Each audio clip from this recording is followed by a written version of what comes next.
Dhaba style दम आलू मसाला बनवण्यासाठी लागणारं साहित्य 10 ते 15 छोटे बटाटे, 2 मोठे चमचे तेल, 3 मोठे कांदे काप करून, अर्धा आल्याचा तुकडा, 3 ते 4 लसूण पाकळ्या, 2 टोमॅटो काप करून, 2 मोठे चमचे तेल, 1 चमचा किचन किंग मसाला, 1.5 चमचा तिखट, 1 चमचा बेसन, चवीनुसार मीठ, गरम पाणी.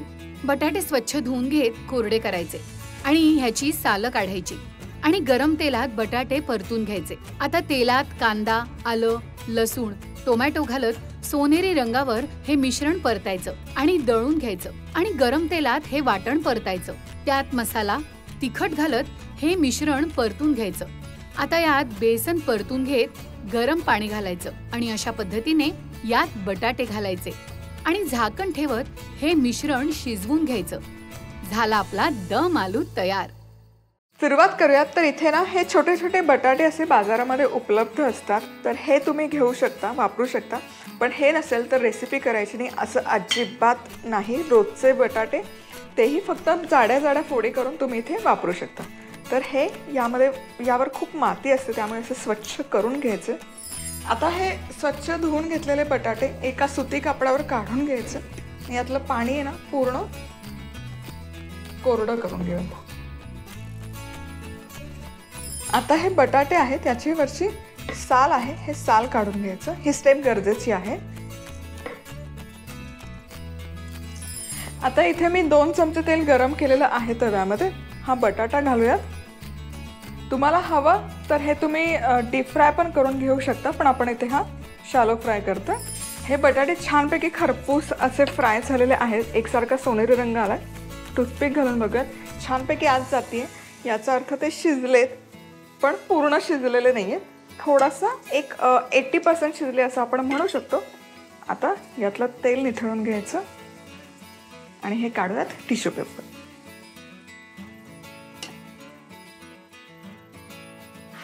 आणि आता हे जे तेल आहे यातच आपण कांदा घालूयात. 3 मोठे कांदे घेतलेले आहेत, जे असे पातळ काप करून घेतलेत मसाल्यासाठी. आणि त्याचबरोबर हे परतत असताना यामध्ये लसूण आणि 2-3 आल्याचे पाकळ्या आणि सोनेरी रंगावर हे परतून घेऊया. कांद्याला छान असा सोनेरी रंग आला की यामध्ये टाकूयात टोमॅटो. 2 टोमॅटो घेतलेले आहेत, हे पण उभे काप करून घेतो. आता हे एकत्र आणखी 4 ते 5 मिनिटे शिजवून घेऊ. आणि इथे टोमॅटो पण छान असे मऊसूत शिजलेले आहेत कांद्यासोबत. आता गॅस करूयात बंद आणि हे मिश्रण हलकंसं थंड करून घेऊ. हे मसाल्याचं मिश्रण थंड झालं की मिक्सरच्या भांड्यामध्ये काढून घेऊयात. आता पाण्याचा अजिबात वापर न करता मिक्सरमध्ये याची छान प्युरी तयार करून घेऊया. तेल गरम केलेलं आहे, मसालाही आपला तयार आहे. आता हे वाटण या तेलामध्ये घालूया.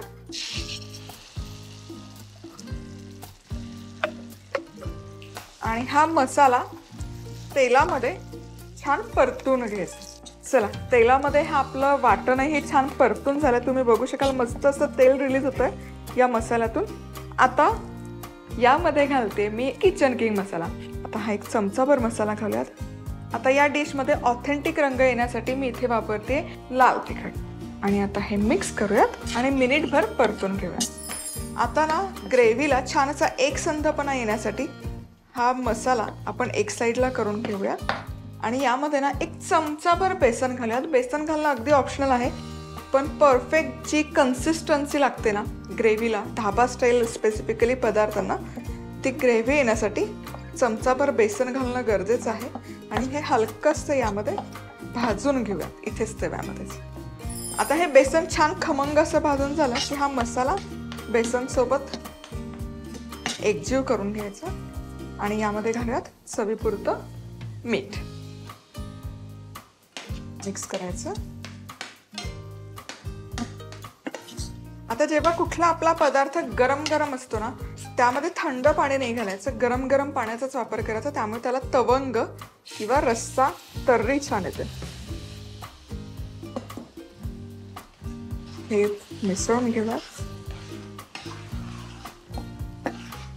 सुरेख सुवास तरवळतोय आणि रंग पण जबरदस्त आलेला आहे. आता या स्टेजला यामध्ये घालूयात हे बटाटे जे आधी आपण शालो फ्राय केलेले आहेत. छान कोट करूयात हे बटाटे. यावर झाकण ठेवूयात आणि हा दम आलू 5 ते 10 मिनिटं छानपैकी या ग्रेव्हीमध्ये शिजवून घेऊयात. आणि आपला हा दम आलू दम खाण्यासाठी 10 मिनिटं मस्तपैकी झाकण ठेवून ठेवला होता. आता चेक करूयात. आहा हा, काय रंग आलेला आहे, काय सुवास दरवळतोय. आणि तुम्ही याची ग्रेव्ही बघा, मसाला बघा, काय कन्सिस्टन्सी आली. परफेक्ट ढाब्यावर मिळते ना तसंच त्याला तवंग आलेला आहे. सिल्की स्मूथ तशीच ग्रेव्ही झालेली आहे.